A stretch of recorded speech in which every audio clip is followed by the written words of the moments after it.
Good morning. The Psalms are a source of great comfort. They seem to cover every situation that we might face, and so I thought I would look at a few of them just to get you started, and I'm sure you have your own favourites. Psalm 41, for example, if we're sick, it promises that God will help us cope and get through it. Verse 3, it says, Yahweh will be his comfort on his bed of sickness. Most carefully you make his bed when he is sick. He will do that for us. He'll help us cope and endure and get through it. Now, supposing we were in a situation where somebody has cheated us or sneakily done something against us behind our back, is there any justice for us? Psalm 35. It says, Unprovoked, they spread their net for me. They dig a pit for me, but ruin creeps up on them unawares. The net they have spread will catch them instead, and into their own pit they will fall. There will be justice for us eventually. Psalm 71 is good. It's talking about us when we get older and all the troubles that we cope with. In verse 9, it says here, Do not reject me now I am old, nor desert me now my strength is failing. We face all sorts of problems as we get older, all sorts of achy joints and other serious problems. The Lord will help us. He won't desert us just because we're old. Psalm 72 gives us lovely hope. It talks about the time when the kingdom comes.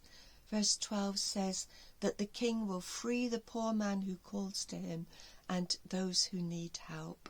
He will have pity on the poor and the feeble and save the lives of those in need. Very much needed today. But I want to have a look at Psalm 73 because I think it's the most human of all the Psalms.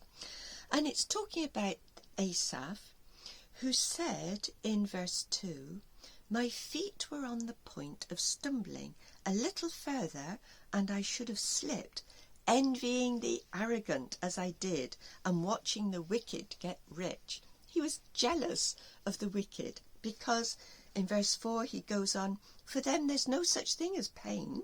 Their bodies are healthy and strong. They don't suffer as other men do. No human afflictions for them. So it's understandable. You think, why should I be righteous and suffer? As he says, where are we? Verse 13. Why should I keep my own heart pure and wash my hands in innocent if you plague me all day long and discipline me every morning?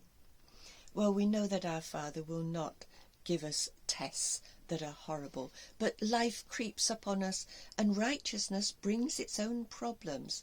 We have to withstand the world and the way that it wants to do things. So, he very nearly went along with the wicked, but eventually he saw the light, as it was.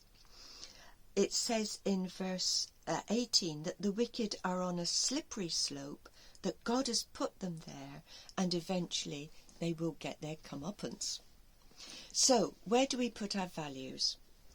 Verse 28 says, I have taken shelter in the Lord. My joy lies in being close to God, continually to proclaim what he has done. It's very easy to want to give in and have a life of luxury, which the righteous will very rarely have. But if we value our Father's closeness, if that is the values in our life, then we'll be all right. I might end with Psalm 18, because this, I think, covers all situations. Verse 2, Yahweh is my rock, my bastion, my deliverer is my God. I take shelter in him, my rock, my shield, my horn of salvation, my stronghold and my refuge. From violence he will rescue us.